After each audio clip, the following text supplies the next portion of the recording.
ইরানের পারমাণবিক কর্মসূচি ধ্বংস না হলে কোনো চুক্তি যথেষ্ট নয়। যুক্তরাষ্ট্রকে নেতানিয়াহুর কড়া বার্তা।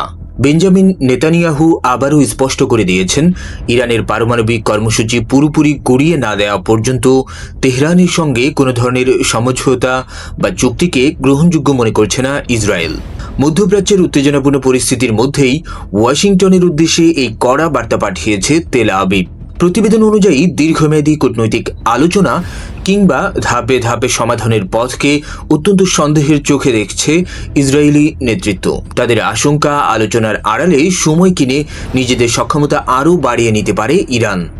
আল আরাবিয়া সূত্রে দাবি, শুধু কূটনৈতিক চাপে সীমাবদ্ধ থাকতে চায় না ইসরায়েল, বরং ইরানের জ্বালানি অবকাঠামো সহ গুরুত্বপূর্ণ কৌশলগত স্থাপনাগুলোকে লক্ষ্য করে সংঘাত আরও বিস্তৃত করার পরিকল্পনাও বিবেচনা করছে। এই অবস্থান মধ্যপ্রাচ্যে সম্ভাব্য বৃহত্তর সংঘাতের আশঙ্কাকে আরও বাড়িয়ে তুলছে।